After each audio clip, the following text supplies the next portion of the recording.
Hello students, स्वागत है आप सभी का आपके अपने YouTube channel ready for exam just में। तो चलिए अपने चैनल के नाम को सार्थक करते हैं और अपने तैयारी को और बेहतर बनाते हैं।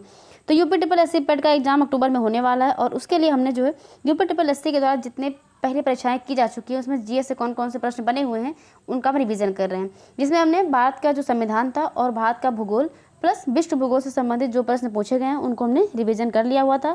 आज की हमारी क्लास संबंधित है प्राचीन इतिहास से, एंशिएंट हिस्ट्री से। तो एंशिएंट हिस्ट्री से कौन कौन से प्रश्न बने हुए हैं, चलिए उनका हम जल्दी से रिवीजन कर लेते हैं। तो इसमें सिंधु घाटी सभ्यता, इंडस वैली सिविलाइजेशन, इससे संबंधित पहला प्रश्न पूछा गया है। इनमें निम्नलिखित में से कौन सा सिंधु घाटी की सभ्यता से संबंधित स्थल नहीं है? तो वो कौन से स्थल है जिनका सिंधु घाटी सभ्यता के अंतर्गत उनकी खोज नहीं हुई थी? इसमें ऑप्शन सी पाटलिपुत्र हो जाएगा। बाकी कालीबंगा हो या रोपड़ हो या लोथल, ये तीनों क्या है, ये सिंधु घाटी सभ्यता यानी कि हड़प्पा सभ्यता से संबंधित स्थल हैं। इसे सिंधु घाटी सभ्यता क्यों कहा जाता है? क्योंकि इसकी जो खोज हुई थी वो सिंधु नदी के किनारे की गई थी। और हड़प्पा सभ्यता क्यों कहते हैं? क्योंकि इसकी खोज जो सबसे पहले की गई थी हड़प्पा नामक स्थल पर की गई थी, इसलिए इसको हड़प्पा सभ्यता भी कहते हैं। तो चाहे वो सिंधु घाटी सभ्यता हो या हड़प्पा सभ्यता हो, इससे संबंधित जो स्थल हैं कालीबंगा, रोपड़ और लोथल हैं। पाटलिपुत्र इससे संबंधित नहीं है, इसमें ऑप्शन सी सही हो जाएगा। इसमें कुछ महत्वपूर्ण तथ्य भी हैं, जैसे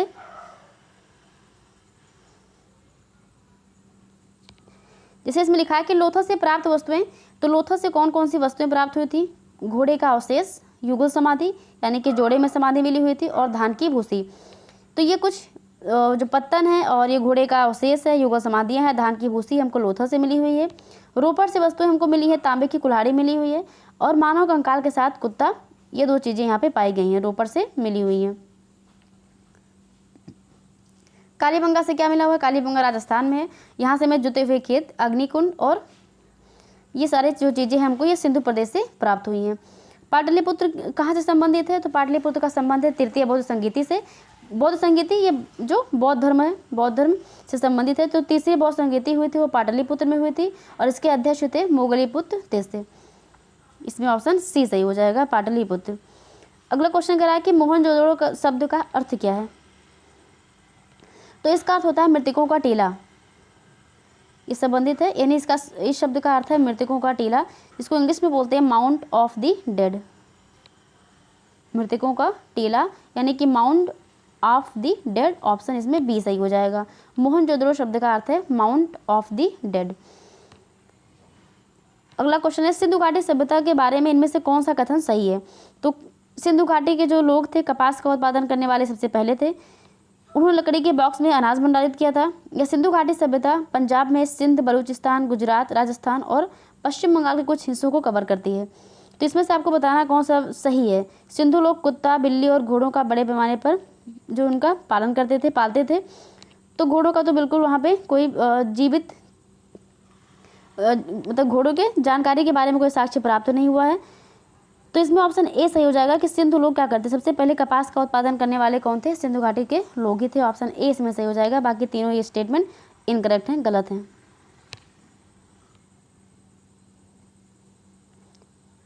अगला क्वेश्चन पूछ रहा है कि हड़प्पा सभ्यता के एक हिस्से लोथल की खुदाई किसने की थी? तो लोथल की खुदाई की थी एस.आर. राव ने। इसमें ऑप्शन सी सही हो जाएगा, 1957 में किया था। और जो खुदाई होती है किसके द्वारा की जाती है? ये आर्कियोलॉजिकल सर्वे ऑफ इंडिया के द्वारा की जाती है, और 1957 में एस.आर. राव के द्वारा हड़प्पा स्थल लोथल की खुदाई की गई थी। अगला टॉपिक है हमारा वैदिक सभ्यता यानी कि वैदिक सिविलाइजेशन। तो इससे संबंधित प्रश्न पूछा गया कि उपनयन समारोह का तात्पर्य क्या है? उपनयन समारोह किससे संबंधित है?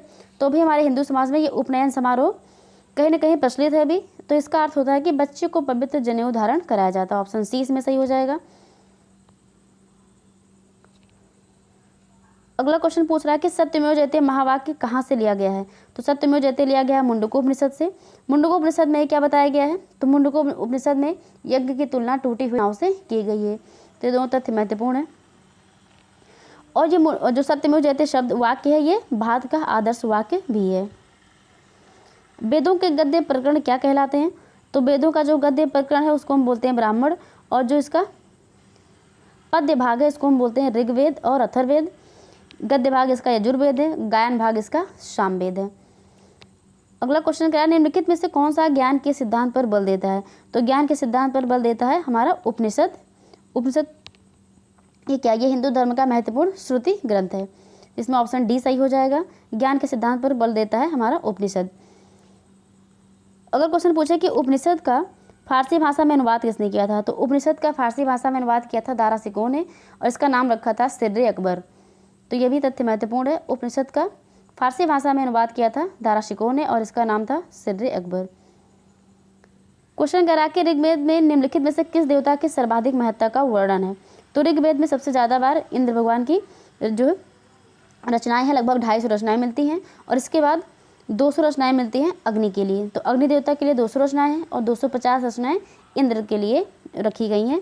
और ऋग्वेद में 1028 सूक्त हैं, जिसमें 10,462 ऋचाएँ भी हैं। सबसे प्राचीनतम वेद कौन सा है? सबसे प्राचीनतम वेद भी ऋग्वेद है। और ऋग्वेद पढ़ने वालों को क्या बोलते हैं? जो ऋषि ऋग्वेद का पाठन करते हैं उनको हम बोलते हैं होत्री। नेक्स्ट क्वेश्चन है प्राचीनतम वेद कौन सा है? तो ऋग्वेद है, वही क्वेश्चन आया है। ऑप्शन ए इसमें सही हो जाएगा। क्वेश्चन पूछ रहा है कि निम्नलिखित में से किस भारतीय पुरातन ग्रंथ में अपराध और अपराधी का जिक्र आता है। तो अपराध और अपराधी का जिक्र अर्थशास्त्र में भी मिलता है, न्याय मीमांसा में भी मिलता है, और मनुस्मृति में भी मिलता है। तो इन तीनों में अपराध और अपराधी का जिक्र किया गया है।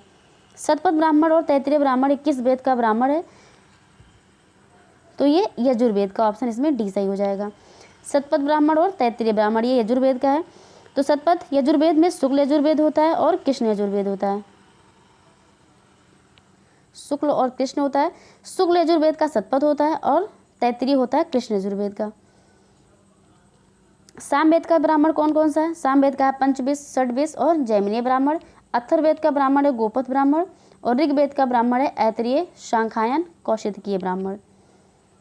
ऋग्वेद में निहित गायत्री मंत्र ये किस देवता को समर्पित है? यह ऑप्शन इसमें डी सही हो जाएगा, सावित्री को समर्पित है। ऋग्वेद में कुल मंडलों की संख्या 10 है। किस मंडल में गायत्री मंत्र का उल्लेख किया गया है? तो ये तीसरे मंडल में गायत्री मंत्र का उल्लेख किया गया है।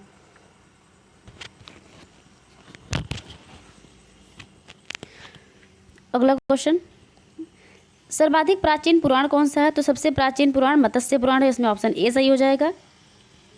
और सबसे जो प्राचीन है और प्रमाणिक भी है वो मत्स्य पुराण ही है। कितने पुराण हैं? 18 पुराण मिलते हैं। अगला क्वेश्चन, वैदिक देवता इंद्र किसके देवता हैं? तो ये इंद्र है वर्षा और चक्रवात के देवता। ऑप्शन इसमें सी सही हो जाएगा।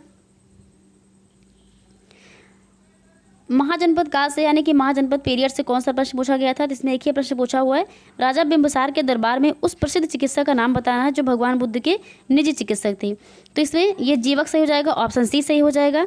बिंबिसार ये हर्यक वंश का संस्थापक था और बौद्ध धर्म का अनुयायी था। तो इसी के दरबार में रहते थे जीवक, ये भगवान बुद्ध के निजी चिकित्सक थे। सबसे महत्वपूर्ण टॉपिक है जैन एवं बौद्ध धर्म। इससे हर परीक्षाओं में, चाहे पीसीएस हो, आईएएस हो, सभी परीक्षाओं में प्रश्न पूछे जाते हैं। तो इससे संबंधित कौन कौन से प्रश्न पूछे गए यूपी ट्रिपल एससी में?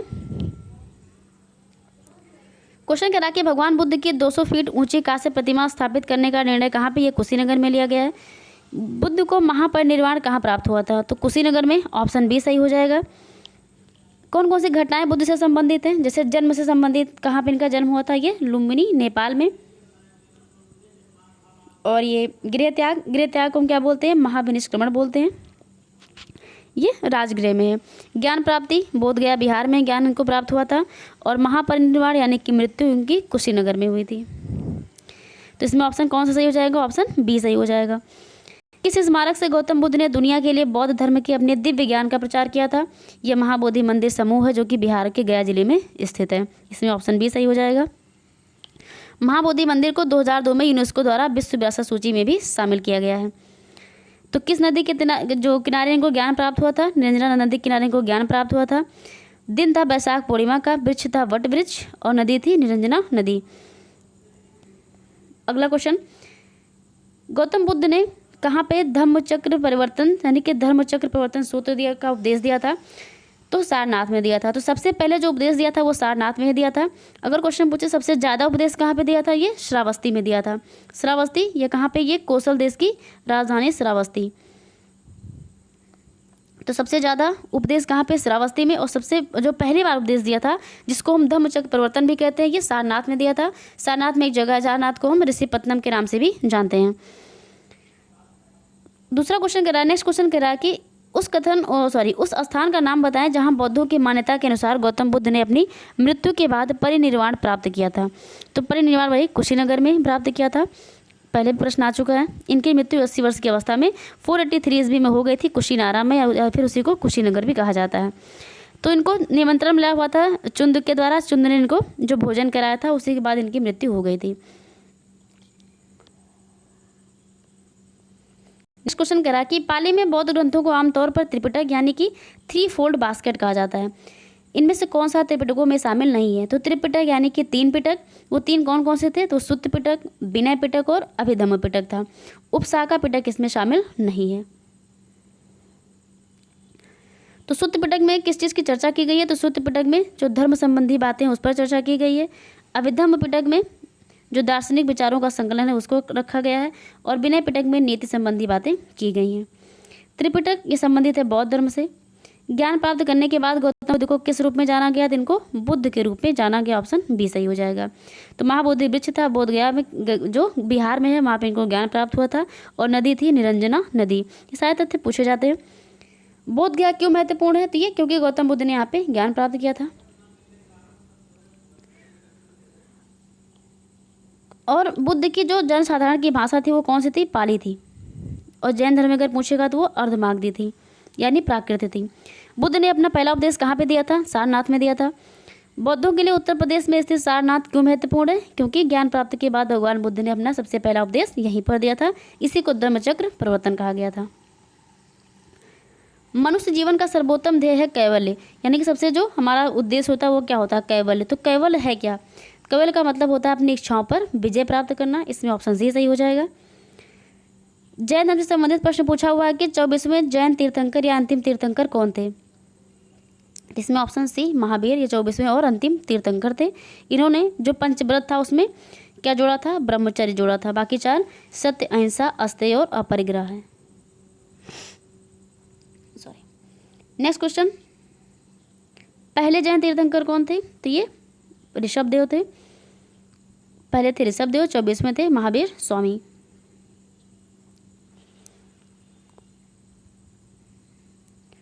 जैन धर्म में 3 रत्न, त्रिरत्न जिसको कहा जाता है, वो कौन कौन से हैं? तो वो है सही विश्वास, सही ज्ञान, सही आचरण, यानी कि सम्यक दर्शन, सम्यक ज्ञान और सम्यक आचरण। ये जैन धर्म से संबंधित है।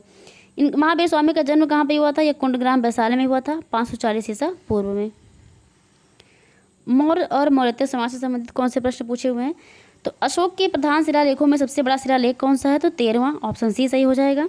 इसी में जो है कलिंग के युद्ध का वर्णन भी किया गया है।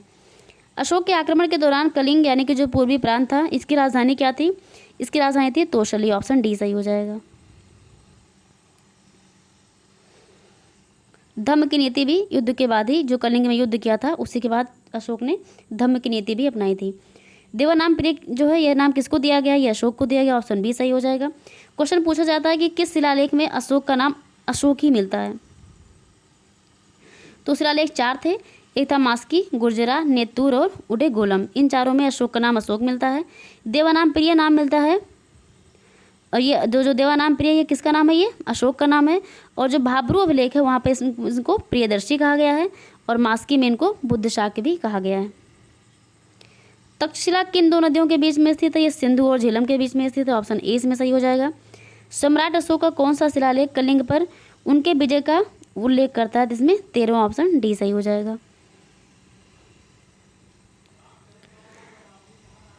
नेक्स्ट क्वेश्चन कह रहा है कि अशोक का सिंह चतुर्भुज स्तंभ शीर्ष में एक स्तंभ पर था। तो ये ऑप्शन डी सारनाथ हो जाएगा। चंद्रगुप्त मौर्य के इस प्रसिद्ध राजनीतिक सलाहकार को निम्नलिखित सभी नामों से जाना जाता था इसके अलावा, यानी कि जो चंद्रगुप्त का राजनीतिक सलाहकार था, जिनको हम विष्णुगुप्त भी कहते हैं, चाणक्य भी कहते हैं, कौटिल्य भी कहते हैं, लेकिन समुद्रगुप्त नहीं कहते हैं। समुद्रगुप्त थे, इनके बारे में महत्वपूर्ण तथ्य ये है कि इनको भारत का नेपोलियन कहा जाता था। तो इसमें ऑप्शन डी सही हो जाएगा, यानी कि ये तीनों नाम एक ही लोग के हैं, बाकी ये अलग हैं समुद्रगुप्त।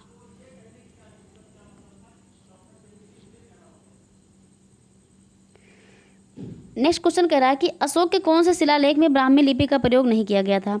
तो शहबाजगढ़ी, क्योंकि इसमें खरोष्टी लिपि का प्रयोग किया गया है। इसमें ऑप्शन बी सही हो जाएगा। शहबाजगढ़ी है कहाँ पे? ये पाकिस्तान में स्थित है। तो यहाँ पे खरोष्टी लिपि का प्रयोग अशोक के द्वारा किया गया है। निम्नलिखित में से मौर्य कला का सर्वोत्तम प्रतिमान कौन सा है? तो ये स्तंभ है, ऑप्शन ए सही हो जाएगा। निम्नलिखित में से कौन सा अशोक के साम्राज्याधीन नहीं था? तो इसमें ऑप्शन डी सही हो जाएगा, कामरूप। बृहद सांची स्तूप किस काल से संबंधित है? ये मौर्य काल से संबंधित है। सांची मध्य प्रदेश की राजधानी भोपाल में स्थित है। ये इसकी आकृति कैसी है? अर्धवृत्त यानी कि कटोरे की आकृति का ये बना हुआ है। योग दर्शन के प्रवर्तक कौन थे? तो योग दर्शन के प्रवर्तक हैं महर्षि पतंजलि, ऑप्शन सी सही हो जाएगा।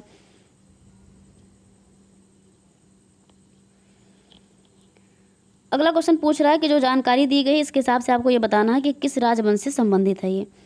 तो लिखा है पुष्यमित्र ने इस वंश की स्थापना की थी। तो पुष्यमित्र जो शुंग थे, इनका पूरा नाम पुष्यमित्र शुंग था।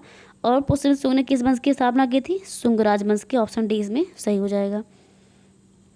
इसके अंतिम राजा थे, जो पांचवें राजा थे वो थे भागभद्र। अगला क्वेश्चन कह रहा है कि प्राचीन भारत के महान व्याकरणविद पतंजलि किसके समकालीन थे? तो पतंजलि पुष्यमित्र शुंग के समकालीन थे, ऑप्शन सी इसमें सही हो जाएगा। कनिष्क प्रथम के शासनकाल के दौरान कौन सा प्रसिद्ध आयुर्वेद विद्वान रहता था? तो इसमें ऑप्शन सी चरक सही हो जाएंगे। कुषाण कहाँ के निवासी थे मूलतः? तो ये मध्य एशिया के निवासी थे, ऑप्शन ए इसमें सही हो जाएगा। विक्रम संवत कब शुरू हुआ था? तो इसमें विक्रम संवत हो या हिजरी संवत हो, ये सारे महत्वपूर्ण है, इसे पूछे जाते हैं। तो विक्रम संवत, शक संवत और हिजरी संवत। तो विक्रम संवत का प्रारंभ हुआ था 57 ईसा पूर्व में और इसके प्रणेता थे विक्रमादित्य। शक संवत 78 ईस्वी कनिष्क, हिजरी संवत 622 और मोहम्मद साहब। नेक्स्ट क्वेश्चन कह रहा है खगोलविद वराहमिहिर और कवि कालिदास किसके दरबार के हिस्सा थे? तो ये विक्रमादित्य के दरबार के थे, ऑप्शन इसमें ए सही हो जाएगा। चंद्रगुप्त के दरबार में 9 विद्वान रहते थे, यानी कि इनके 9 विद्वानों की मंडली निवास करती थी, जिसमें कौन कौन शामिल थे? कालिदास, धन्वंतरी, छपड़क, अमर सिंह, शंकु, बेताल भट्ट, घटकपर और वराहमिहिर वरुरुचि। ये 9 विद्वान थे जो विक्रमादित्य के दरबार में, चंद्रगुप्त विक्रमादित्य के दरबार रहते थे। हर्षवर्धन ने 5 इंडीज को अपने नियंत्रण में लिया था, इनमें से कौन सा था 5 इंडीज? तो 5 इंडीज था पंजाब, कन्नौज, बंगाल, बिहार और उड़ीसा। इसमें ऑप्शन बी सही हो जाएगा। वो स्थल जहां हर्षवर्धन ने बौद्ध महासम्मेलन का आयोजन किया था, ऑप्शन बी प्रयाग में। कन्नौज से पूर्व हर्षवर्धन कहाँ का शासक था? थानेसर, ऑप्शन डी सही हो जाएगा इसमें। गुप्त काल की प्रसिद्ध महिला शासक कौन थी? प्रभावती गुप्ता थी, ऑप्शन बी सही हो जाएगा। अगला क्वेश्चन इसमें कह रहा कि अभिज्ञान शाकुंतलम किताब के लेखक कौन है? तो इसके कालिदास हो जाएंगे। ये कुछ महत्वपूर्ण किताबें दी गई हैं और जिनके लेखक दिए हुए हैं, जैसे अष्टाध्यायी पाणिनि, रामायण वाल्मीकि, महाभारत वेदव्यास, महाभाष्य पतंजलि, अभिज्ञान शाकुंतलम कालिदास, रघुवंशम कालिदास, पंचतंत्र विष्णु शर्मा की है, कामसूत्र वात्सायन की है, सूर्य सिद्धांत आर्यभट्ट की है, बुद्धिचरित अश्वघोष, पृथ्वीराज रासो, चंद्रवरदाई और गीत गोविंद जयदेव की है। कादम्बरी के लेखक कौन है? तो इसके लेखक हैं बाणभट्ट, उसमें ऑप्शन डी सही हो जाएगा। विशाखदत्त की किताब है मुद्रा राक्षस और ये लिखी गई है संस्कृत भाषा में, इसमें ऑप्शन सी सही हो जाएगा। इंडिका लिखी गई है किसके द्वारा? मेगास्थनीज के द्वारा, और ये कहाँ का निवासी था? ये ग्रीस का निवासी था, इसमें ऑप्शन बी सही हो जाएगा। अगला क्वेश्चन कह रहा है कि खजुराहो समूह के प्रसिद्ध स्मारक किस राज्य में है? तो ये एमपी में है, मध्य प्रदेश में है। मंदिर एलोरा महाराष्ट्र में स्थित एक प्राचीन हिंदू मंदिर है जो चट्टानों को काट कर बनाया गया सबसे बड़ा मंदिर है। तो ये कैलाश मंदिर है। ये मंदिर क्या है? दुनिया में सबसे बड़ा एकाश्म मंदिर है, एक ही पत्थर को काट के बनाया गया है ये। इसका निर्माण किया था कृष्ण प्रथम ने, ये राष्ट्रकूट राजा थे। मथुरा कला का जो स्कूल है कब अपने शिखर पर पहुंचा? तो ये कुषाणों के समय में, इसमें ऑप्शन डी सही हो जाएगा। भारत में 9 पाषाण काल गुफा चित्रकारी कहाँ मिलती है? भीमबेटका, ऑप्शन इसमें डी सही हो जाएगा। प्रागैतिहासिक काल की चित्रकारी वाली जो प्रसिद्ध पंचमुखी गुफाएं हैं ये सोनभद्र में है, ऑप्शन सी इसमें सही हो जाएगा। तो ये कुछ प्रश्न थे जो प्राचीन भारत से संबंधित थे और ये यूपीएससी की परीक्षा में पूछे हुए प्रश्न हैं। अब कुछ प्रश्न ये हैं जो जैन धर्म और बौद्ध धर्म से संबंधित हैं। ये यूपीएससी में नहीं बल्कि सारी परीक्षाओं में, जैसे कि पीसीएस हो, आईएएस हो या यूपीएससी का कोई भी एग्जाम हो, तो सारे परीक्षाओं में पूछे हुए प्रश्न है ये, जो कि महत्वपूर्ण टॉपिक है जैन धर्म बौद्ध धर्म। तो इसलिए हमने इन सारे प्रश्नों को भी इसमें समाहित कर लिया हुआ है। ये सारे जो क्वेश्चन है ये प्रीवियस ईयर के क्वेश्चन ही हैं। तो इसमें जैन धर्म से क्वेश्चन पूछा गया है कि श्रवणबेलगोला में गोमतेश्वर की विशाल प्रतिमा किसने स्थापित करवाई थी? तो चामुंड राय, इसमें ऑप्शन ए सही हो जाएगा। जैन धर्म के संस्थापक कौन है? ये ऋषभदेव, ऑप्शन डी सही हो जाएगा इसमें। महावीर स्वामी का जन्म कहाँ पे हुआ था? कुंडग्राम में हुआ था। निम्नलिखित में से कौन एक जैन तीर्थंकर नहीं थे? तो नाथ मुनि जैन तीर्थंकर नहीं थे। प्रभासगिरी जिनका तीर्थ स्थल कहाँ पे है, ये कौन है? ये जैनिज्म से, जैन धर्म से संबंधित है।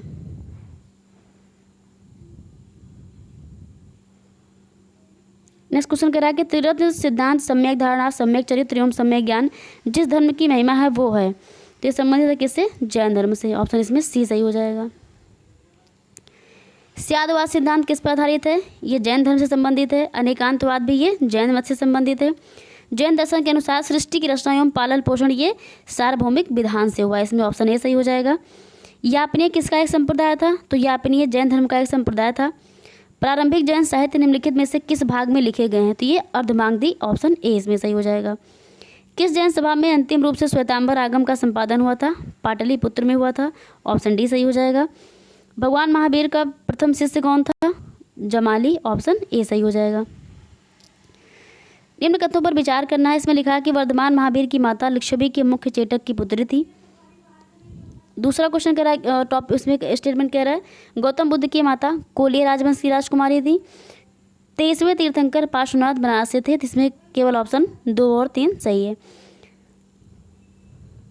इसमें पूछ रहा कौन सा एक सही है? इसमें सही है प्रथम शतक ईसा पूर्व में जैन धर्म को कलिंग के राजा खारबेल का समर्थन मिला था। ये IAS प्री 2004 का क्वेश्चन है।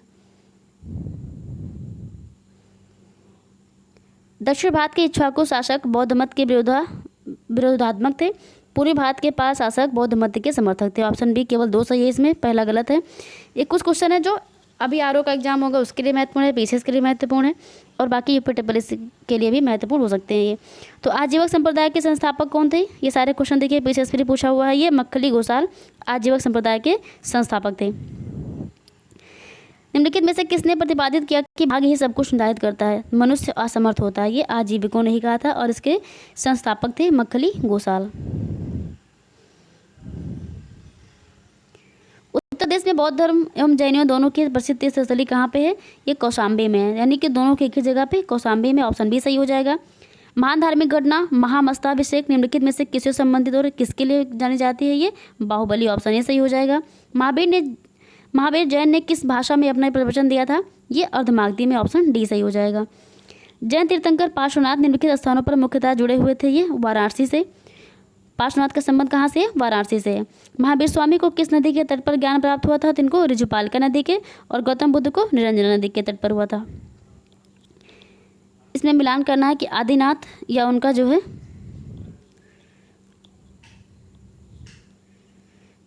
ये इनका मिलान करना। तो ए इसमें आदिनाथ का जो प्रतिमा लक्षण है वो संबंधित है ज्ञान कलश से।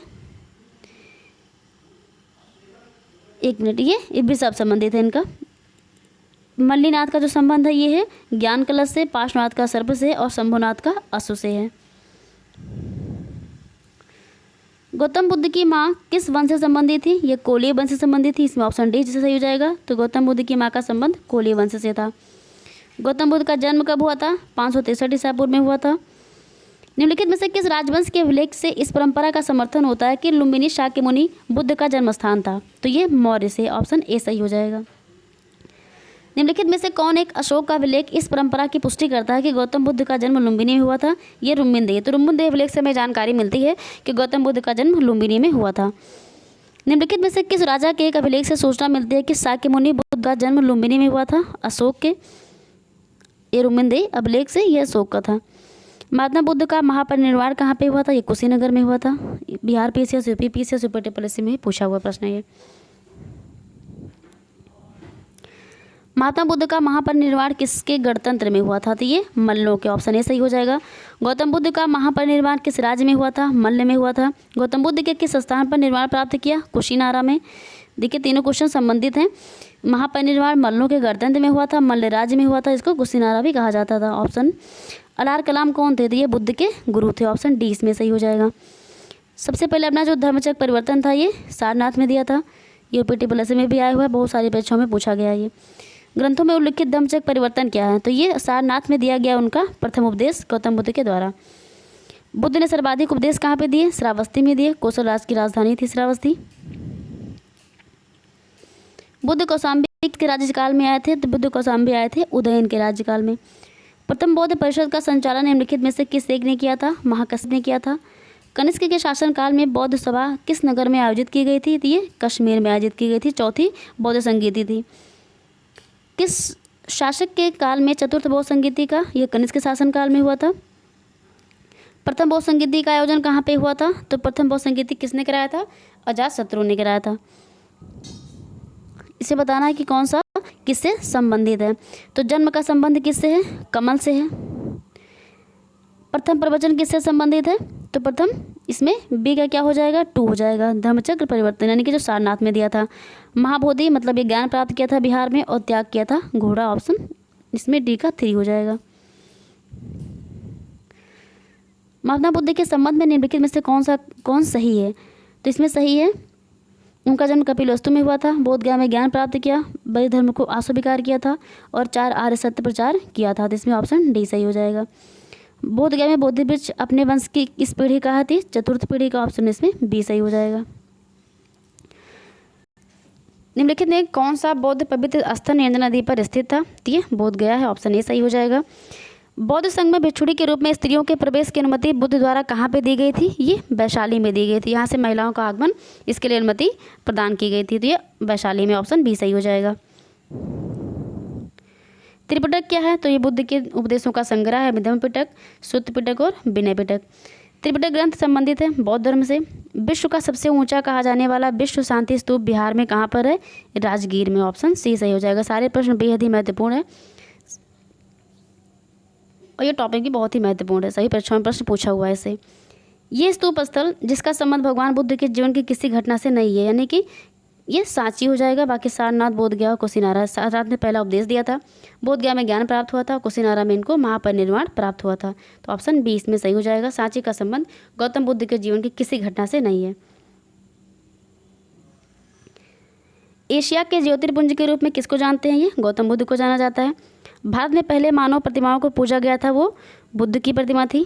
सबसे पहले इन्हीं की जो प्रतिमा थी उसका पूजन किया गया था।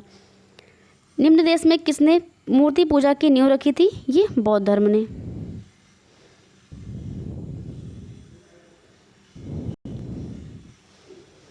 क्वेश्चन करा कि भूमि स्पर्श मुद्रा की सारनाथ बुद्ध मूर्ति किससे संबंधित है? ये गुप्त काल, ऑप्शन डी से संबंधित है। कुशीनगर मल्ल गणराज्य की राजधानी थी और महात्मा बुद्ध का महापरिनिर्वाण कुशीनगर में हुआ था। तो इसमें ऑप्शन बी सही है। दोनों कथन सही है, लेकिन ये कथन का कारण नहीं है। प्रथम शताब्दी ईस्वी में किस भारतीय बौद्ध भिक्षुकों को चीन भेजा गया था? ये नागार्जुन, ऑप्शन डी सही हो जाएगा। नागार्जुन किस संप्रदाय के थे? ये माध्यमिक संप्रदाय के थे, बौद्ध संप्रदाय के माध्यमिक। बौद्ध शिक्षा का केंद्र कहाँ पे था? तो बौद्ध शिक्षा का केंद्र विक्रमशिला, इसमें ऑप्शन ए सही हो जाएगा। नौ नालंदा महाविहार किसके लिए विख्यात है? ये पाली अनुसंधान के लिए, ऑप्शन सी इसमें सही हो जाएगा। क्वेश्चन कह रहा कि प्राचीन भारतीय इतिहास के संदर्भ में निम्नलिखित में से कौन सा बौद्ध धर्म और जैन धर्म दोनों में समान रूप से विद्यमान था? तो समानता किस प्रकार की थी? तो वेद प्रमाण के प्रति अनास्था दोनों में थी। कर्मकांडों की फलवत्ता का निषेध दोनों में था, यानी कि इसमें ऑप्शन बी 2 और 3 सही हो जाएगा। लेकिन तप और भोग के अति का परिहार ये सिर्फ जैनिज्म में था, बौद्धिज्म में नहीं था। बौद्ध धर्म में क्या किया था? मध्यम मार्ग को माना गया था। तो मध्यम मार्ग संबंधित है बौद्ध धर्म से, लेकिन अति जो थी, तप और भोग की जो अति का परिहार था वो जैन धर्म से संबंधित था।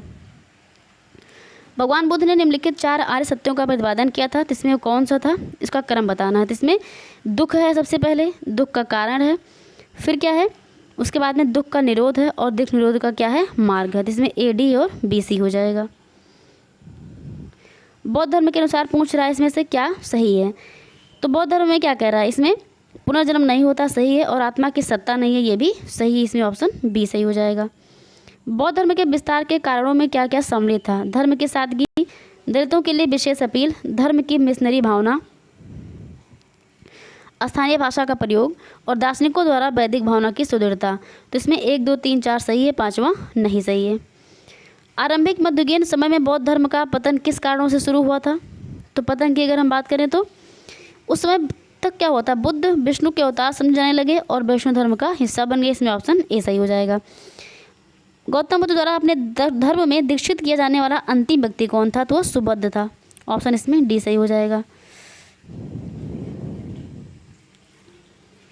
निम्नलिखित में से कौन एक बौद्ध मत में निर्वाण की अवधारणा की श्रेष्ठ व्याख्या करता है? तो तृष्णा रूपी अग्नि का समन, यानी कि इच्छाओं को मारना, इच्छाओं को खत्म करना, यानी कि कैवल्य प्राप्त करना। इसमें ऑप्शन ए सही हो जाएगा। बुद्ध ने अपने जीवन की अंतिम वर्षा ऋतु कहाँ बिताई थी? कुशीनगर, ऑप्शन सी सही हो जाएगा इसमें। हीनयान अवस्था का विशालतम एवं सर्वाधिक विकसित शैलकृत चैत्यगृह कहाँ पे है? ये कार्ले में है, ऑप्शन सी सही हो जाएगा। आर में पूछा हुआ प्रश्न है ये। द्वितीय बौद्ध समिति का आयोजन कहाँ किया गया था? वैशाली में किया गया था। निम्नलिखित में से कौन गौतम बुद्ध का दूसरा नाम है? तो ये प्रच्छन्न नाम है इनका।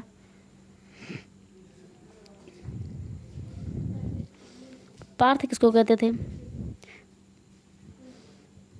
बताइएगा आप लोग कमेंट बॉक्स में, पार्थ किसका उपनाम था?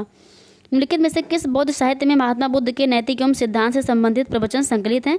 ये सुत्त पिटक में है, ऑप्शन इसमें डी सही हो जाएगा। महापरिनिर्वाण मंदिर अवस्थित है ये कुशीनगर में, ऑप्शन ए सही हो जाएगा। निम्नलिखित में से किस शैलकृत गुफा में 11 सिरों के बोधिसत्वों का अंकन मिलता है? कन्हेरी गुफाओं में। सारे प्रश्न बहुत ही महत्वपूर्ण है, चाहे वो आरओ का पेपर हो या फिर पेट का एग्जाम हो या पीसीएस का जो है एग्जाम हो। तो शैलकृत गुफा में जो 11 सिरों के बोधिसत्व हैं ये कन्हेरी गुफाओं में मिलता है। बुद्ध द्वारा रूपांतरित निम्न व्यक्तियों में से कौन सा अंतिम था? सुबुद्ध, ऑप्शन डी सही हो जाएगा। बौद्ध धर्म में त्रिरत्न क्या था? क्वेश्चन कह रहा है कि बौद्ध धर्म में त्रिरत्न क्या था? बुद्ध, धम्म और संघ, ऑप्शन इसमें बी सही हो जाएगा। अगला क्वेश्चन कह रहा है बोधिसत्व पद्म पाणि का मित्र सर्वाधिक प्रसिद्ध और प्रायः चित्रकारी है जो अजंता में स्थित है। इसमें ऑप्शन ए सही हो जाएगा। इसमें आपको विचार करना है महायान से संबंधित। तो बुद्ध में क्या होता है? देवत्वरोपण, बोधिसत्व के पद पर चलना और मूर्ति उपासना तथा अनुष्ठान। तो इसमें 1, 2 और 3 ये तीनों सही हैं। तो बुद्ध को भगवान के रूप में माना जाने लगा महायान में। और बोधिसत्व के पद पर चलना, बोधिसत्व क्या था? इसमें बोधिसत्व क्या करते थे? ये सबको मतलब निर्वाण दिलाने के लिए उनकी सहायता करते थे बोधिसत्व। तो इसमें ऑप्शन तीनों सही है, 1, 2 और 3। ये संबंधित किससे? सारे महायान से संबंधित है। महायान किसकी एक उपशाखा थी? ये बौद्ध धर्म की उपशाखा है ये। अनात्मवाद सिद्धांत किससे संबंधित है? ये बौद्ध दर्शन से संबंधित है। क्षणिकवाद का प्रतिपादन किसने किया था? चारवाक ने किया था, ऑप्शन इसमें सी सही हो जाएगा। भागवत एवं शैव धर्म से संबंधित जो प्रश्न आए हुए हैं, जैसे नयनार किससे संबंधित हैं? तो ये शैव से संबंधित हैं। किस देवता को कला में हल लिए जो है प्रदर्शित किया गया है? ये बलराम को, ऑप्शन 20 में सही हो जाएगा। भागवत संप्रदाय में भक्ति के रूपों की संख्या है, तो भक्ति के रूपों की संख्या कितनी दी गई है? इसमें 9 दी गई है, इसमें ऑप्शन सी सही हो जाएगा। भागवत धर्म में संबंधित प्राचीनतम अभिलेखीय साक्ष्य कौन सा है? तो हेलियोडोरस का बेसनगर अभिलेख। तो बेसनगर अभिलेख ये कहाँ का निवासी था? ये तक्षशिला, जो हेलियोडोरस था ये तक्षशिला का निवासी था। भारत में आस्तिक और नास्तिक संप्रदायों में कौन सा विभेदक लक्षण है? तो इसमें लक्षण क्या है? वेदों की प्रामाणिकता में आस्था से संबंधित है। निम्नलिखित में से कौन मोक्ष के साधन के रूप में जन्म, कर्म तथा भक्ति को समान महत्व देता है? ये भगवद गीता, ऑप्शन सी सही हो जाएगा। अलवार संत कौन थे? ये तिरुज्ञान, ये अलवार संत थे। कालिका पुराण किस धर्म से संबंधित है? ये शाक्त से संबंधित है, इसमें ऑप्शन बी सही हो जाएगा। तो ये कुछ महत्वपूर्ण प्रश्न थे जो पीसीएस हो या सारी परीक्षाओं में पूछे गए हैं। तो आज की जो क्लास थी बहुत ही महत्वपूर्ण है और आपको इससे प्रश्न जरूर ही मिलेंगे। तो आप लोग क्लास को देखिए, इसको शेयर करिए, चैनल को सब्सक्राइब करिए। बाकी जो भी सुझाव है आप जो है कमेंट बॉक्स में ज़रूर दीजिएगा। तो आज की क्लास में इतना ही, धन्यवाद। बाकी जो मौलिक अधिकार की हमने क्लास ली हुई थी उसकी क्लास हम आगे कल कंटिन्यू करेंगे। धन्यवाद।